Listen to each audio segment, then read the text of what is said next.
Melati kuntum tumbuh bicara, sayang merbah di pohon cemara. Assalamualaikum mulianya kata, saya sembah pembuka bicara. Nama diberi Wan Nur Adila binti Wan Zainuddin. Saya pemegang dokumen Sri D 202211035997.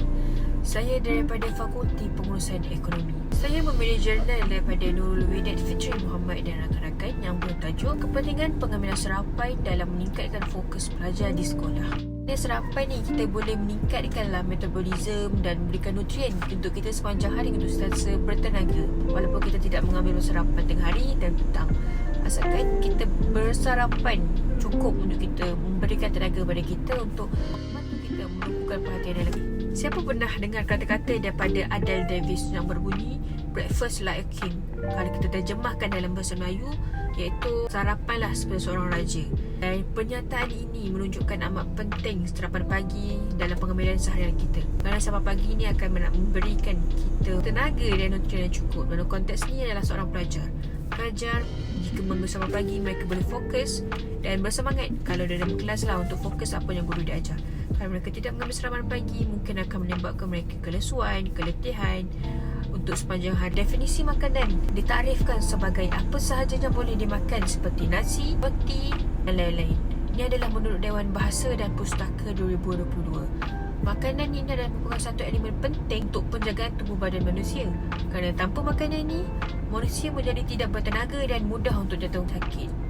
Dan seperti mana yang kita tahu, waktu makan kita terbagi ada 3, iaitu sarapan pagi, makan tengah hari dan juga makan malam. Dan waktu-waktu makan yang spesifik, waktu tertentu yang disarankan oleh KKM. Apa yang penting di sini adalah sarapan pagi, kerana sarapan pagi dapat membekalkan nutrien dan tenaga yang cukup untuk semua golongan umur. Metodologi kajian. Kajian ini merupakan kajian kualitatif yang menggunakan kaedah kepustakaan. Data-data yang dikumpul daripada kajian-kajian lepas yang didapati dalam bentuk-bentuk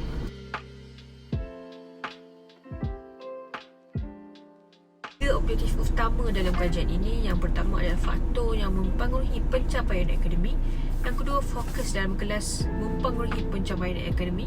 Dan yang ketiga adalah sarapan membantu pelajar fokus dalam kelas. Yang pertama adalah faktor yang mempengaruhi pencapaian akademik.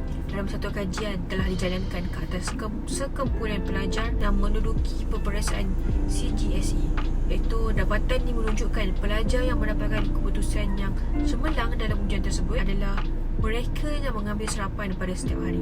Kajian berasingan juga membuktikan pelajar yang mengambil sarapan lebih cemerlang dalam akademik berbanding mereka yang tidak mengambil sarapan. Sikap pelajar yang baik seperti fokus dalam kelas telah menjadi faktor utama dalam penentu pencapaian akademik pelajar. Pernyataan ini telah disokong oleh beberapa kajian yang lepas, seperti contoh satu kajian yang dijalankan kepada pelajar yang menduduki peperiksaan Sijil Tinggi Agama Malaysia, iaitu STAM, untuk melihat standard kualiti solat sebagai pemakin kejayaan dalam akademik. Dalam kajian ini menunjukkan penghayatan dalam solat menjadi asas kepada pelajar untuk fokus semasa sesi pembelajaran dijalankan sama ada di dalam maupun di luar belajar. Mereka juga bersetuju bahawa kecemerlangan dalam pelajaran bermula dengan memberi tumpuan sepenuhnya ketika guru sedang mengajar di hadapan. Sarapan membantu pelajar fokus dalam kelas. Antara perkara yang dapat membantu pelajar untuk fokus dalam kelas adalah dengan mengambil sarapan pagi. Pelajar yang mengambil sarapan akan merasa lebih segar dan bertenaga untuk memulakan hari mereka. Pernyataan ini juga disokong oleh beberapa dapatan lain yang menunjukkan bahawa pelajar yang mengambil sarapan mempunyai tahap aktiviti fizikal yang lebih tinggi berbanding mereka yang tidak mengambil sarapan. Dalam satu kajian dijalankan terhadap 600 orang pelajar sekolah menengah, menunjukkan terdapat hubungan yang signifikan antara pencapaian akademik, pencapaian kolektif dan aktiviti fizikal dengan pengambilan sarapan. Okey, kesimpulan, memang terbukti sarapan memang amat penting dan perlu diambil oleh semua lapisan masyarakat untuk membekalkan tenaga sehari kita. Dan juga ibu bapa dan juga pihak sekolah boleh memainkan peranan untuk membantu menyediakan sarapan pada waktu pagi dan juga menggalakkan pelajar supaya bersarapan dahulu sebelum ke sekolah. Dan harapan generasi muda inilah mampu menaikkan taraf akademik, taraf pembelajaran di Malaysia ini. Terima kasih.